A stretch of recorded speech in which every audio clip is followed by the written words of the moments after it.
Bismillahirrahmanirrahim. Assalamualaikum warahmatullahi wabarakatuh. Waalaikumsalam warahmatullahi wabarakatuh. Alhamdulillahirabbil alamin.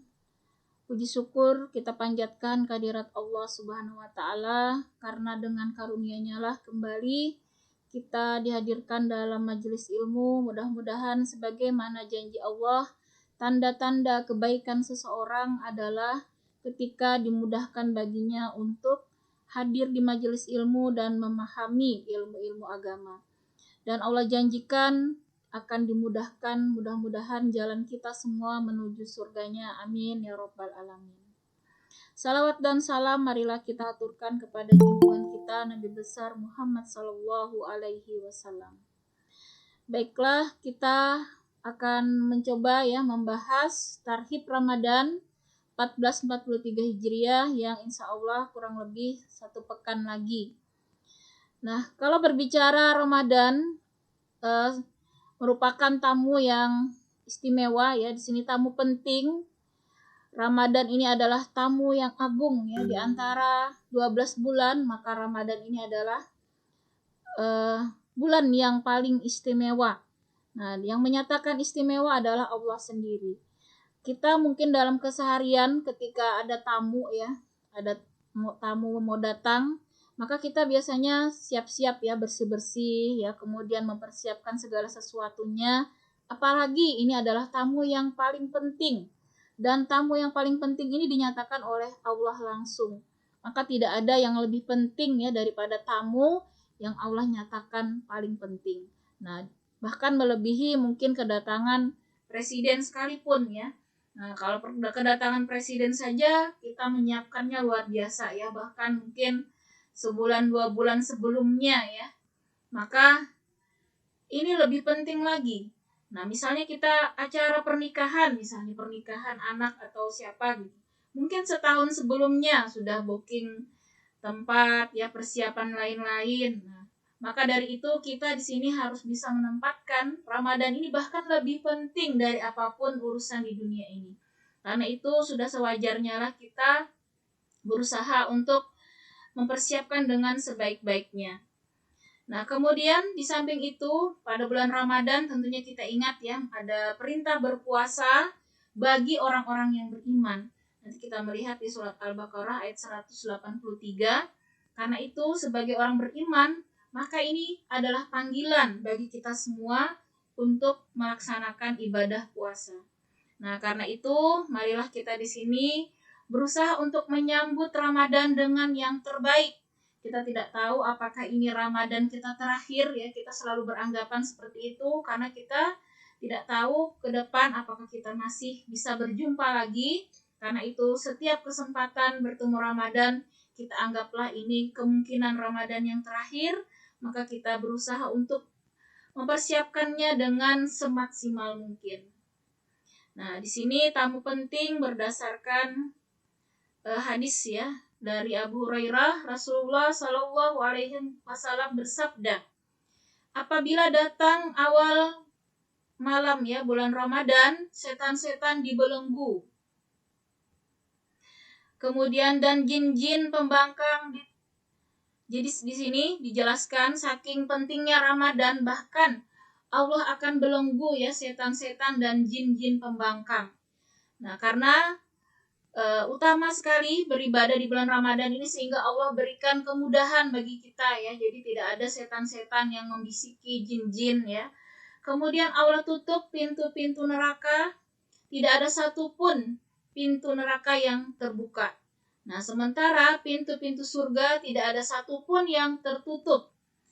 Dan berserulah malaikat penyeru, wahai yang menginginkan kebaikan, segeralah menghadap. Dan wahai yang menginginkan keburukan, tahanlah. Dan bagi Allah orang-orang yang dibebaskan dari neraka dan adanya setiap malam. Nah, di sini setiap malam Allah berjanji di bulan Ramadan selama bulan Ramadan, setiap hari, setiap malam Allah bebaskan setiap orang ke neraka. Siapa yang mau, yang layak nantinya Allah akan bebaskan. Nah, karena itu di sini kita berusahalah nantinya mulai awal Ramadan, kita berusaha sungguh-sungguh memperlihatkan amalan terbaik kita di hadapan Allah agar layak ya mendapatkan pembebasan dari api neraka dan juga layak untuk mendapatkan tiket ke surga. Karena saking mudahnya di sini ibaratnya itu bagi-bagi bonus ya, bonus tiket yang sangat mudah didapatkan pada bulan Ramadan ini. Berbeda dengan bulan-bulan lain. Nah, disinilah kita melihat ya dari hadis ini betapa pentingnya bulan Ramadan. Di samping itu juga persiapan diri ini adalah merupakan bentuk ya upaya menyambut kemuliaan dan keistimewaan amal soleh yang dihadirkan oleh Ramadan. Karena dengan bergembira saja ya maka itu pahalanya sudah sangat luar biasa. Apalagi kalau kita sungguh-sungguh mempersiapkannya dengan sebaik-baiknya.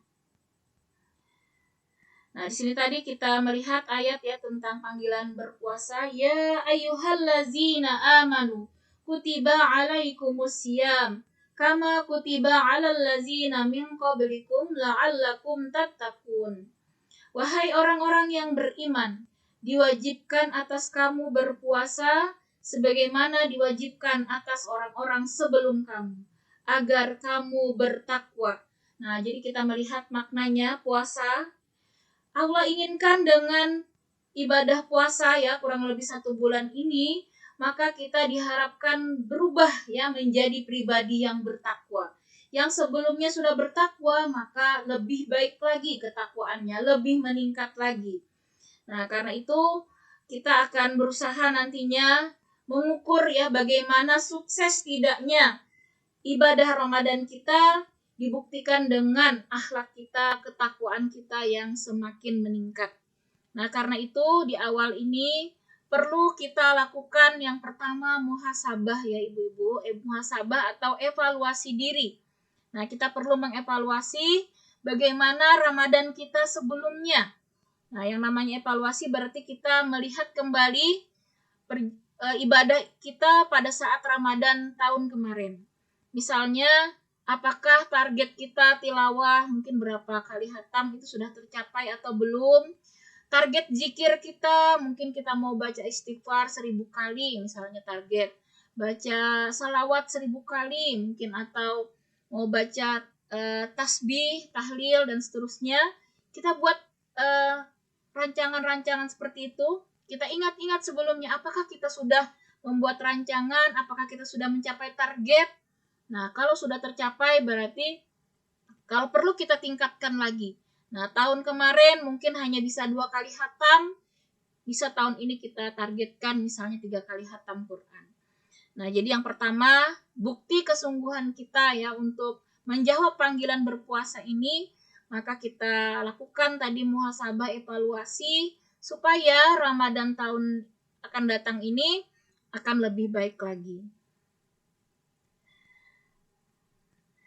Nah, di sini di dalam hadis Rasulullah Shallallahu Alaihi Wasallam bersabda, siapa yang puasa Ramadannya itu atas dasar iman dan mengharapkan pahala dari Allah, maka diampuni dosa-dosa yang telah berlalu.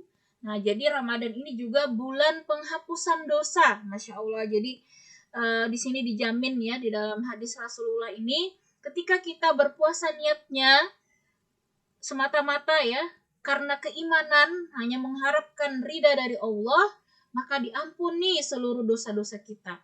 Nah, luar biasa. Jadi kita berdoa banyak-banyak saat ini untuk bisa bertemu dengan Ramadan, dan kita juga berdoa ya banyak doa-doa yang dituntunkan supaya kita nantinya bertemu dalam kondisi sehat ya, kondisi yang fit, bisa melaksanakan ibadah-ibadah pada bulan Ramadan dengan maksimal. Mudahan kita termasuk nanti yang dihapuskan seluruh dosa-dosa kita ya. Nah, sekarang kita memasuki persiapan menyambut Ramadan. Yang pertama tentunya persiapan keilmuan ya ibu-ibu. Karena tanpa ilmu, sesuatu tanpa ilmu itu di sini berdasarkan perkataan ya Umar bin Abdul Aziz, seorang khalifah ya pada yang sangat luar biasa ya, masih keturunan Umar bin Khattab. Nah, beliau mengatakan, barang siapa beribadah kepada Allah tanpa ilmu, niscaya kerusakan yang ia lakukan akan lebih besar daripada manfaat yang diperoleh. Nah, sehingga ilmu ini memang sangat penting ya sebelum kita beramal. Kita harus tahu tentang puasa ini apa saja syarat sahnya. Nah, untuk diterimanya ibadah puasa kita lihat lagi fikih puasa apa saja yang membatalkan, kemudian sunah-sunahnya apa, keutamaannya apa saja. Maka kita buka kembali fikih puasa ya dalam waktu-waktu ini kita persiapkan supaya kita bisa melaksanakan ibadah ini sesuai dengan tuntunan syariat. Karena suatu ibadah yang diterima syaratnya kita sudah sering ya menyampaikan bahwa yang pertama tentunya adalah niatnya ikhlas karena Allah. Dan yang kedua harus sesuai apa yang dituntunkan Rasulullah. Nah, kita ingat bahwa rukun puasa itu yang pertama adalah niat.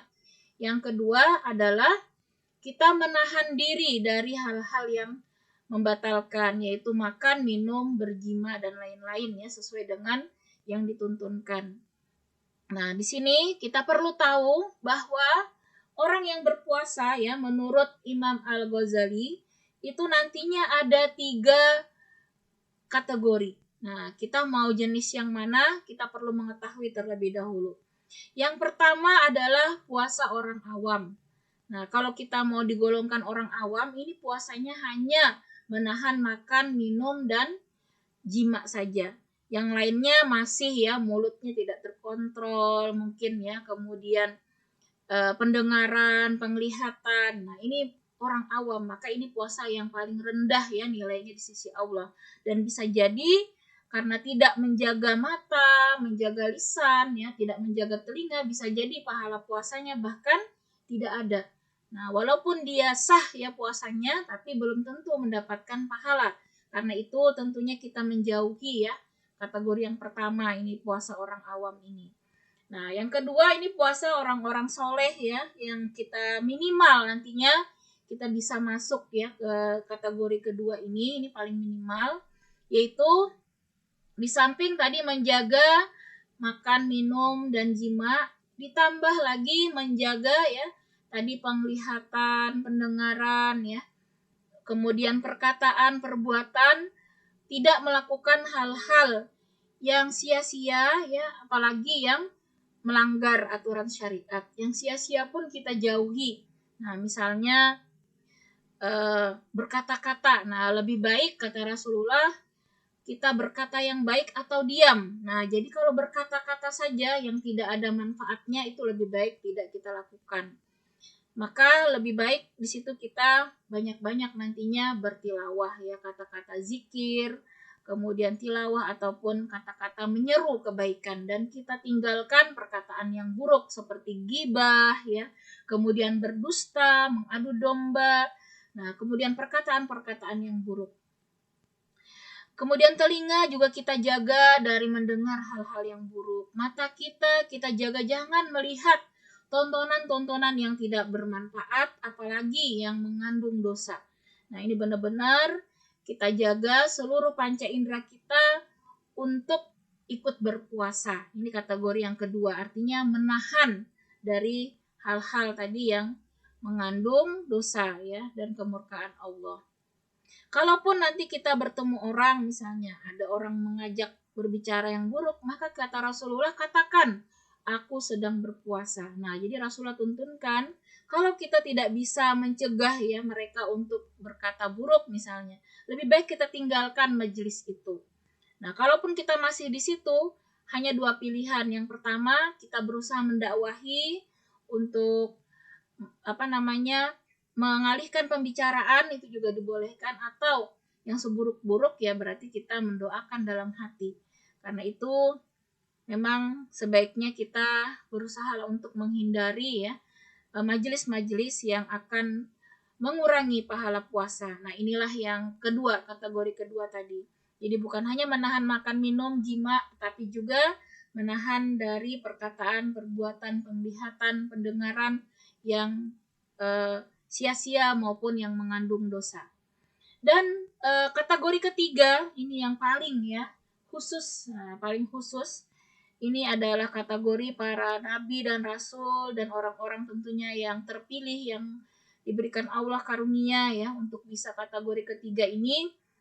Jadi mereka bukan hanya tadi menahan ya makan minum, kemudian perkataan perbuatan ya yang sia-sia, tetapi di sini justru setiap pikiran, perkataan, perbuatannya luar biasa ya, selalu terhubung dengan mengingat Allah.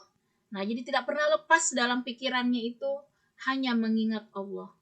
Jadi luar biasa, ini benar-benar terkontrol luar biasa ya, hatinya, jiwanya, fisiknya sudah benar-benar terhubung. Sehingga dia dengan dunia itu ibaratnya sudah terputus ya. Jadi dia benar-benar terhubung sangat kuat ya dengan Allah. Nah, kita bisa melihat nanti bagaimana ibadah ya Ramadan Rasulullah. Nah, ini persiapan keilmuan. Jadi bukan hanya fikih puasa, jadi puasa itu juga hakikatnya ya. Hakikat puasa tadi adalah membentuk karakter takwa. Nah, jadi makanya kalau kita melihat hakikatnya mengapa puasa itu kita diperintahkan ya untuk menahan bukan hanya yang haram, yang halal pun kita dibatasi ya, seperti makan, minum. Nah, berjima dengan suami istri yang harusnya halal tapi saat puasa tidak diperbolehkan karena dua mulut dan parji inilah ya yang menyebabkan manusia itu biasanya akhirnya cinta dunia. Nah, dengan berlebihan makan ya kan akhirnya manusia sibuk mencari dunia ya hanya untuk mendapatkan makanan biasanya, apalagi kalau sudah orientasinya makan makanan mahal, mewah yang super enak ya. Nah, akhirnya mereka mengeluarkan uang dalam jumlah besar dan itu akhirnya menyibukkan ya manusia mulai dari memasaknya, kadangnya kalau yang mau memasak ya ataupun yang membeli dan seterusnya. Karena itu di sini kita disuruh berpuasa. Artinya makanlah sekadarnya, jangan sampai berlebihan. Nah, karena itu jangan terbalik ya ketika kita puasa, sudah puasa tapi nanti bukanya. Nah, pas bukanya macam-macam dimakan itu juga sebenarnya menyalahi. Harusnya kita biasa saja, jangan juga berlebihan ya. Kalaupun kita melihat ya makanan di bulan Ramadan itu banyak macamnya, kita ukur-ukur jangan sampai melebihi sepertiga ya dari ukuran lambung kita. Karena tuntunan Rasulullah maksimal kita memasukkan makanan itu hanya sepertiga dari lambung, sepertiganya sisakan untuk air dan untuk udara. Nah, jadi tidak boleh kita sampai kekenyangan. Nah, itu tuntunan ya untuk persiapan Ramadan. Jadi makanya yang mubah itu kita juga disuruh untuk mengendalikan ya, tidak berlebihan. Nah, termasuk jima ya, hubungan suami istri itu juga dibatasi ya, bahkan tidak dibolehkan dalam Ramadan saat puasa. Nah, tetapi karena Allah mengerti betul ya dibolehkan saat malam ya atau saat sudah ya berbuka. Nah, seperti itu. Tujuannya karena memang kebanyakan ya melalaikan manusia dengan nafsu tersebut. Nah, karena itu kita pahami betul bagaimana Ramadan ini nanti kita berubah. Kita berubah menjadi orang yang lebih solehah, yang lebih bertakwa, lebih sabar.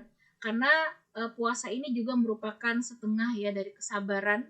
Bagaimana kita menahan diri itu merupakan suatu kesabaran ya. Maka dari itu pahala ini puasa itu merupakan salah satu ibadah yang pahalanya itu tidak terbatas ya. Jadi hanya 3, saya ingatkan kembali ya, ada 3 ibadah yang pahalanya itu tidak terbatas ya, saking banyaknya sampai malaikat itu tidak bisa ikut menulis pahalanya. Jadi hanya langsung dari Allah pahalanya, yaitu kesabaran. Yang kedua ini adalah berpuasa ya, berpuasa ini luar biasa pahalanya tanpa batas. Nah, kemudian di sini yang kedua, kita perlu juga mempersiapkan jasmani kita. Nah, kita harus menjaga kondisi tubuh kita bagaimana nanti Ramadan itu bisa sehat. Nah, karena itu kita hindari mungkin ya makanan-makanan yang memicu. Kita sudah tahu nih, misalnya kita ada sakit mah bawaan, maka kita hindarilah makanan yang akan memicu ya penyakit kita, menghindari makan-makan yang terlalu asam, misalnya terlalu pedas ya. Atau kita juga jangan sampai lambung kita terlalu kosong. Nah, jadi kita jagalah yang tahu kita sendiri ya, misalnya Di sini olahraga memang perlu ya kita targetkan, karena tujuan olahraga itu juga nantinya akan melancarkan ya sistem peredaran darah kita, karena sumber penyakit itu biasanya karena kurang gerak ya. Karena itulah dengan kurang bergerak maka peredaran darah kita ini terganggu, muncullah ya berbagai macam penyakit ya, seperti tekanan ya, darah tinggi ya, dan seterusnya. Maka kita usahakan supaya kita bugar ya dalam Ramadan dengan target ya olahraga, menjaga makanan tadi. Kemudian kita perhatikan juga makanan ya, bukan hanya menuruti enaknya saja, tapi kita perhatikan gizinya supaya seimbang ya. Jadi ada buah, sayur, kemudian juga kita kurangi tentunya makanan-makanan yang memicu tadi, misalnya gula berlebihan ya, atau lemak berlebihan yang akan memicu nantinya kolesterol, gula darah ya, asam urat, jantung, ginjal, dan lain-lain. Nah, kalau perlu kita juga di sini untuk mencegah penyakit ya, seperti prokes sekarang kita terapkan dengan baik ya, ketika keluar jangan lupa kita bermasker, dan kalau bisa ya kita ikuti vaksin supaya terhindar ya dari berbagai macam penyakit. Mudah-mudahan dengan persiapan ini Allah memberikan kita kesehatan ya untuk melaksanakan ibadah di bulan Ramadan. Kemudian di sini keluarga kita juga perlu mempersiapkan, memahamkan ya untuk spesial ya bulan ini, maka kita ajaklah bersama-sama ya untuk melatih keluarga kita dari sekarang ya, untuk berupaya mengamalkan ya berbagai amalan, misalnya tarawih ya nantinya. Nah, ini kan kita sosialisasikan ya, salat berjamaah jika memungkinkan di masjid nantinya, walau alam ya, kita belum tahu nantinya aturannya bagaimana. Kemudian sahur, berbuka bersama. Sahur ini juga banyak sekali keutamaannya ya, jangan kita lewatkan. Jadi ini merupakan ibadah ya, bukan hanya sekedar saya kuat aja nggak usah sahur. Nah, sayang sekali karena pada sahur ini banyak sekali keutamaannya. Bahkan ada waktu-waktu tertentu ya di antara sahur dan nantinya subuh, itu adalah waktu yang sangat mustajab untuk memohon ampunan. Nah, itu waktu penghapusan dosa yang sangat mustajab. Karena itu nanti banyak-banyaklah di situ kita beristighfar, banyak-banyak memohon taubat ya, ataupun nanti membaca Sayyidul Istighfar ya, atau nanti sholat tobat. Disitulah kita perbanyak bertobat, karena itu waktu yang khusus Allah berikan yang tepat ya untuk pengampunan dosa. Kemudian saat berbuka, nah saat berbuka itu waktu yang sangat mustajab untuk berdoa. Nah, silahkan mulai sekarang kita list mungkin doa-doa apa yang kita inginkan. Nanti kita baca menjelang berbuka puasa, itu sangat luar biasa ya mustajabnya waktunya. Karena itu perlu nih kita persiapkan ya doa-doa nantinya saat menjelang berbuka. Saat sahur tadi adalah tobat ya, baca Sayyidul Istighfar, baca istighfar maupun sholat tobat. Kemudian kalau bisa alangkah baiknya ya jika kita bisa mengajak keluarga bertadarus bersama, tarawih bersama, kemudian kegiatan sosial bersama. Dan di sini kita sepakati mungkin ya untuk meninggalkan kegiatan yang tidak penting. Nah, bagaimana mungkin televisi ya yang berisi konten-konten yang negatif ya, kita kalau perlu tidak usah nonton TV sementara Ramadan, itu lebih baik lagi ya. Nah, kemudian menjauhkan juga sumber dosa, maksiat maupun yang melalaikan ya, seperti game ya dan lain-lain. Mudah-mudahan anak kita bisa diajak ya untuk mempersiapkan Ramadan ini menjadi lebih baik. Kemudian yang keempat, persiapan harta ini juga sangat penting ya. Jadi kalau bisa memang sebelum Ramadan itu kita sudah mempersiapkan harta yang cukup ya di sini, supaya kita tidak terlalu sibuk ya mencari nafkah di bulan Ramadan.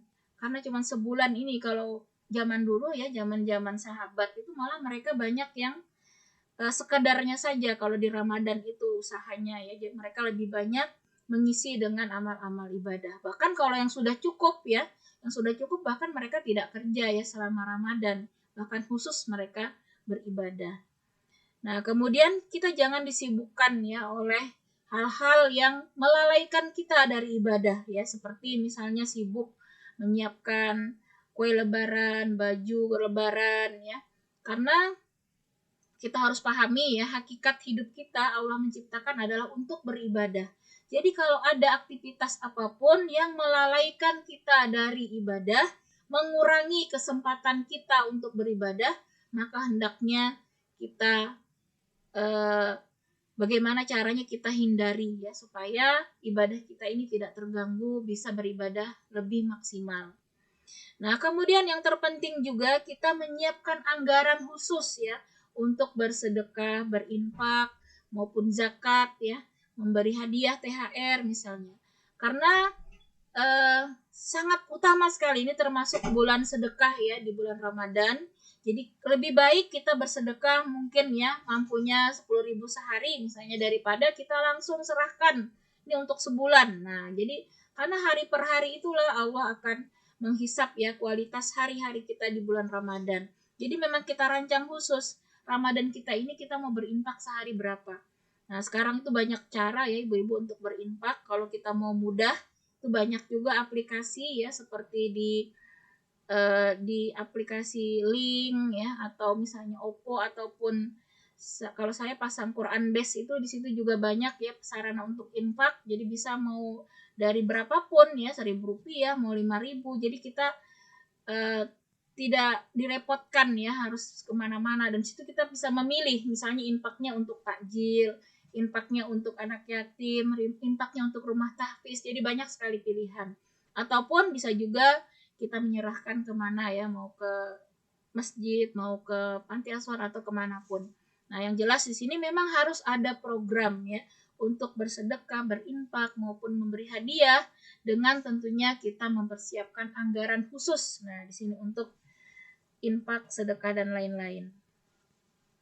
Kemudian yang kelima, kita juga perlu mempersiapkan hati kita ya, ataupun rohani kita. Jadi jangan hanya jasmani kita, tapi kita mempersiapkan bagaimana hati kita ini nantinya hati yang prima ya, dengan iman yang maksimal sehingga semangat untuk beribadah. Nah, tentunya dengan kesiapan hati ini maka kita perlu perbanyak tobat saat ini ya, untuk membersihkan hati kita. Nah, jadi banyak doa-doa ya untuk bertobat. Ini diantaranya boleh ibu screenshot ya, nanti bisa dibaca.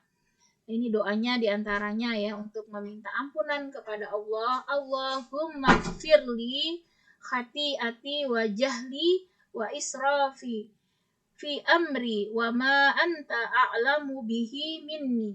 Allahumma gfirli jiddi wa hazli wa khata'i wa amdi wa kullu zalika indi.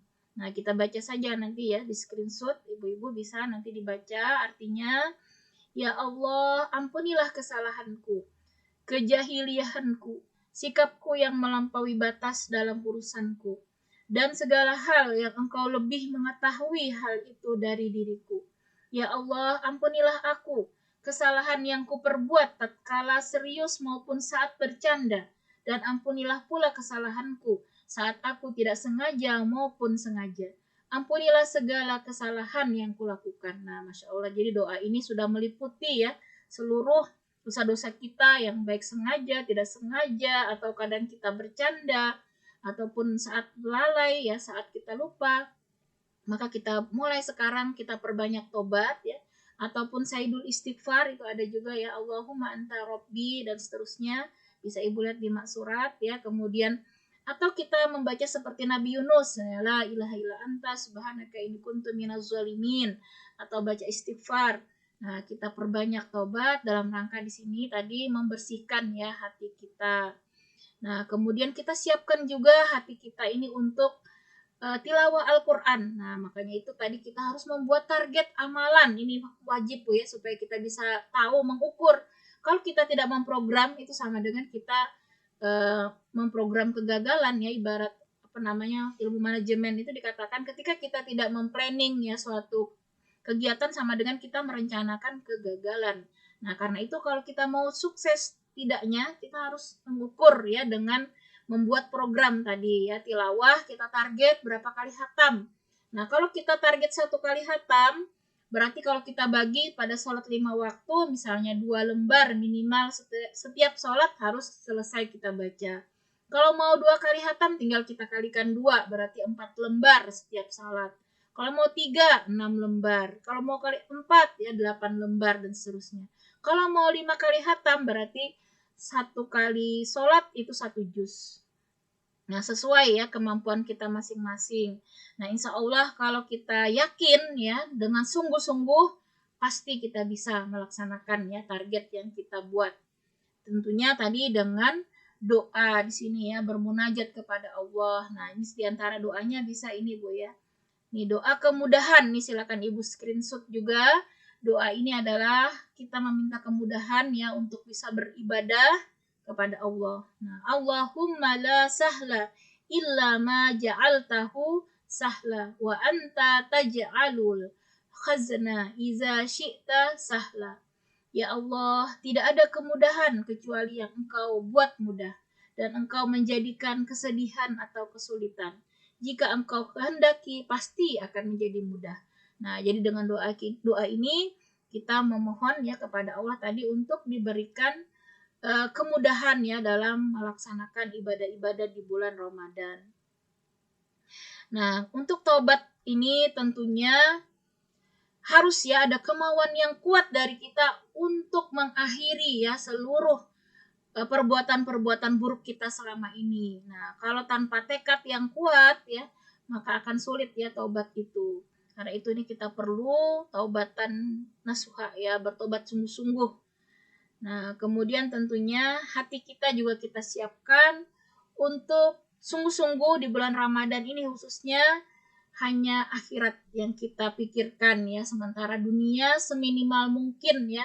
Kita kalau perlu dunia itu semuanya kita orientasikan untuk akhirat sehingga tidak sia-sia. Jadi boleh sebenarnya kita tetap ya mengurus dunia, tetapi ingat tujuannya tetap dalam rangka ibadah kepada Allah. Jangan sampai hanya stop sampai di dunia saja tujuannya, maka akan sia-sia. Nah, ini tadi silakan ibu-ibu di screenshot doa ya. Kemudian, nah kita yang keenam, kita harus memahami tadi ya ibadah yang benar seperti apa. Nah, tentunya kalau kita mengingat ya bagaimana Rasulullah di bulan Ramadan, mereka Rasulullah dan para sahabat itu berlomba-lomba. Nah, jadi ibaratnya begini ya, kalau misalnya ada suatu lomba lari. Nah, lomba lari, kalau kita ikut lari tapi kita tidak mendaftar ya, maka tidak, walaupun kita duluan sampai, maka kita tidak akan menjadi pemenang. Nah, sama juga Ramadan ini. Kalau kita tidak niat sungguh-sungguh ya, sungguh-sungguh beribadah karena Allah, maka sia-sia ibadah kita. Jadi yang pertama, kita harus perbaiki niat, kita benar-benar Ramadan ini ingin yang terbaik dalam rangka hanya meraih ridha Allah semata. Yang pertama. Kemudian di sini kita bersegera. Nah, jangan menunda-nunda. Setiap ada kesempatan, jangan kita menunda-nunda. Nah, kalaupun tidur itu kita dalam rangka ibadah, jangan kebanyakan ya. Jadi jangan juga berlebihan. Nah, kalaupun tidur kita niatkan untuk menghilangkan ya rasa lelah, rasa ngantuk sebentar. Kalau sudah fit, segeralah kita kembali untuk mencari ya ibadah-ibadah apa yang bisa kita lakukan.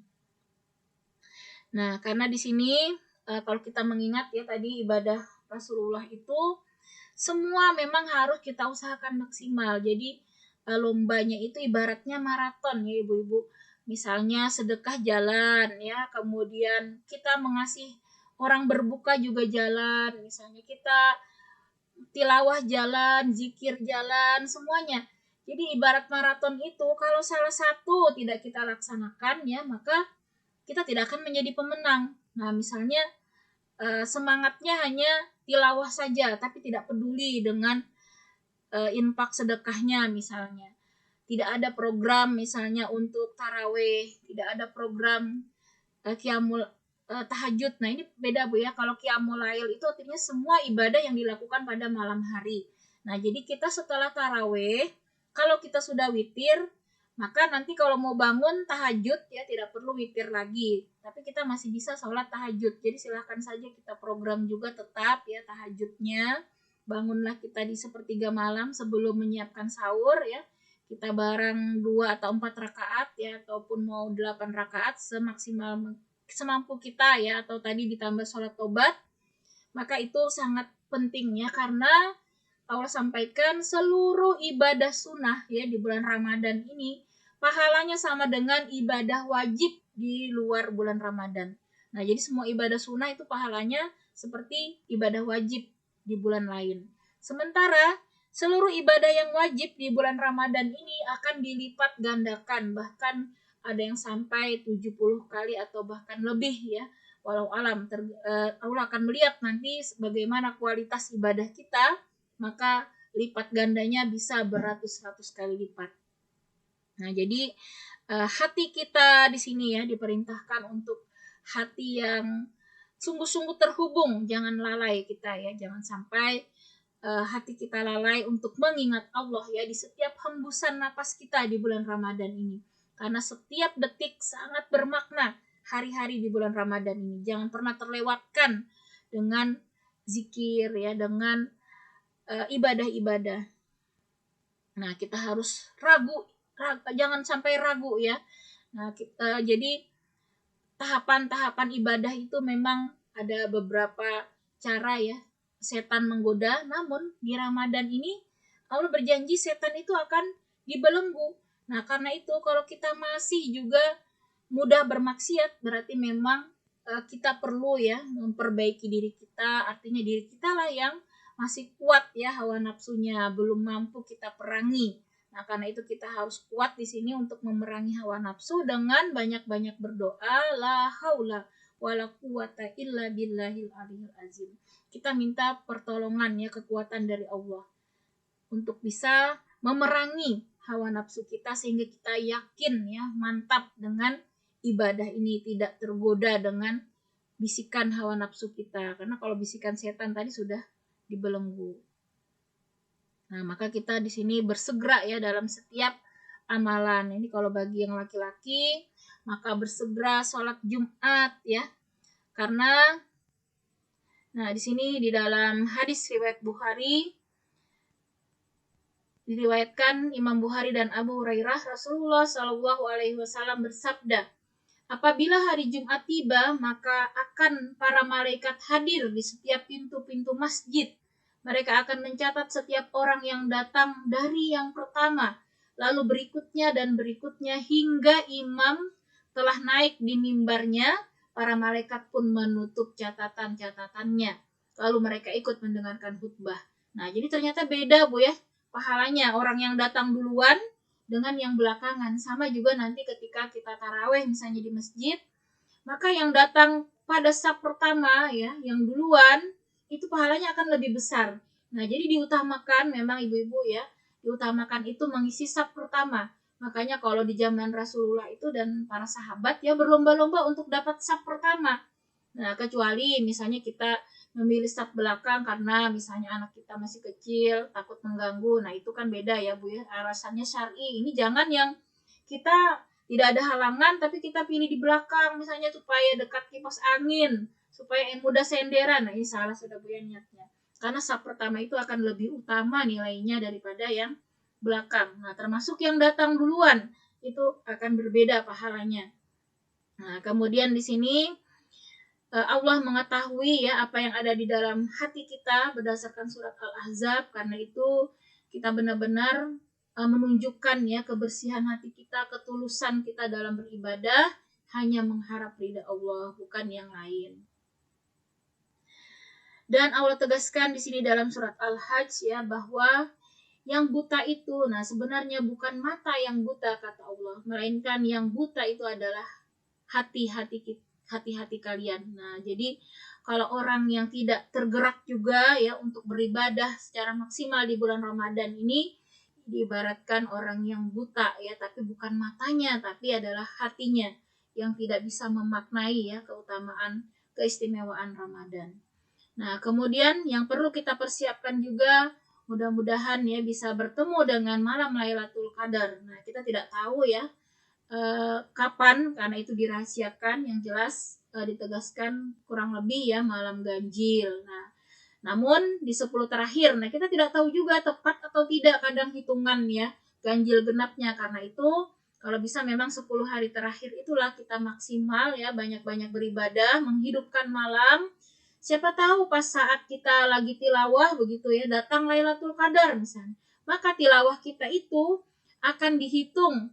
Kita membacanya selama kurang lebih 1000 bulan, atau ada yang mengatakan kalau dihitung 83 tahun ya, atau 80-an tahun ke atas. Nah, jadi apapun yang kita baca, kita saat itu sholat misalnya, kita pas malam Lailatul Qadar itu pas sholat, maka sholat kita itu dilipat gandakan, ibarat kita sholat selama 1000 tahun.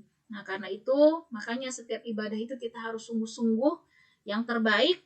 Nah, kita tidak tahu, jangan-jangan pas kita sholat malam hari apa, itu disitulah Lailatul Qadar. Nah, maka dilipat gandakan pahala kita. Karena itu kita berusaha untuk banyak bangun ya, tidak tidur. Kita takutnya pas tidur ya.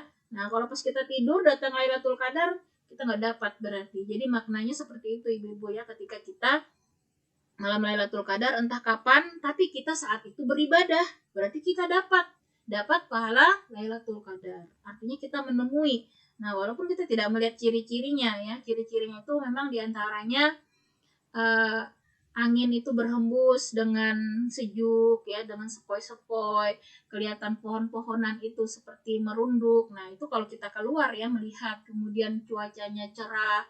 Nah, jadi tidak perlulah kita sibuk melihat menengok, yang penting berusaha 10 malam terakhir itu kita kalau bisa sedikit tidur, banyak-banyak beribadah, entah berzikir, tilawah, nanti kalau capek lagi kita sholat, kalau capek lagi bawa berzikir atau bawa yang lain lah yang ibadah ya. Jadi artinya supaya kalau pas Lailatul Qadar datang, saat itu kita sedang ibadah, maka dapatlah kita lipat ganda 1000 bulan di sini ya. Nah, kemudian tadi yang terpenting bagaimana kita memplanning ya waktu kita, memanajemen waktu kita supaya benar-benar tidak ada yang sia-sia. Jadi kita buat target ya bagaimana sholat kita bisa berjamaah 5 waktu. Kemudian kita usahakan selalu ikut ya. Di sini rawatib. Nah, penting ya sholat qobliyah, ba'diyah, sholat fardu kita usahakan kita tegakkan sebagaimana janji Allah ya, barang siapa 12 rakaat ya sholat rawatib maka dibangunkan istana di surga. Nah, jadi kita penuhilah ya sholat sebelum subuh 2 rakaat, kemudian sebelum sesudah zuhur itu ada qabliyah ba'diyah, kalau asar sebelum asar ya, kemudian sesudah maghrib, sebelum maghrib juga ada tetapi bukan muakat ya, yang muakatnya saja ini Bu ya, artinya yang sangat dianjurkan tadi saya ulang sebelum subuh, kemudian sebelum sesudah zuhur.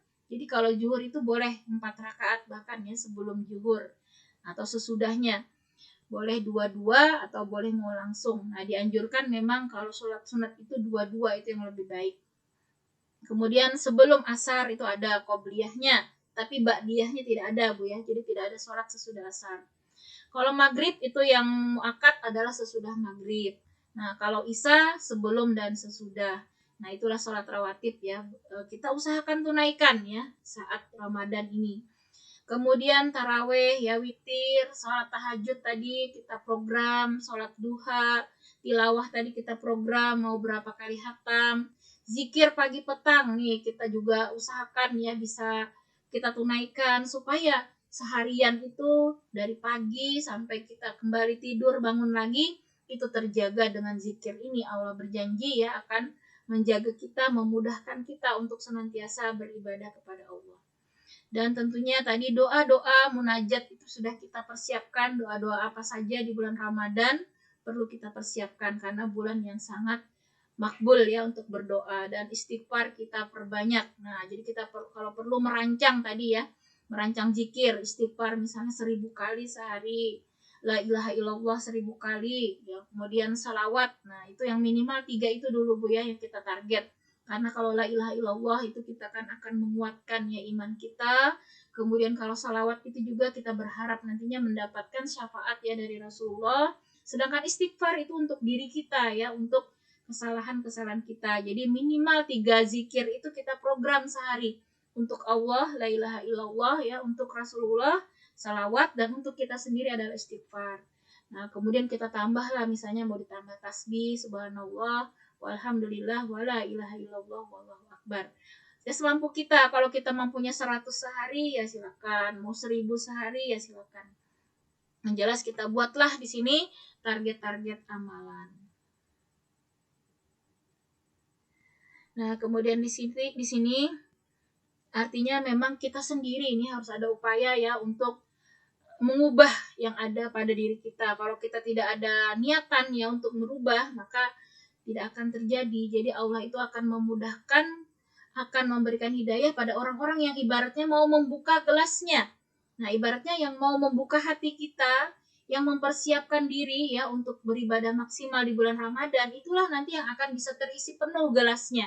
Artinya yang ibadahnya itu akan terisi. Sebaliknya kalau orang yang tidak membuka hatinya, ibarat menutup gelas. Nah, ibaratnya punya gelas tapi dibalik, maka tidak ada yang bisa masuk ya. Nah, disinilah di dalam Quran surat ke-8 ayat 53, yang demikian itu karena sesungguhnya Allah tidak akan mengubah suatu nikmat yang telah diberikannya kepada suatu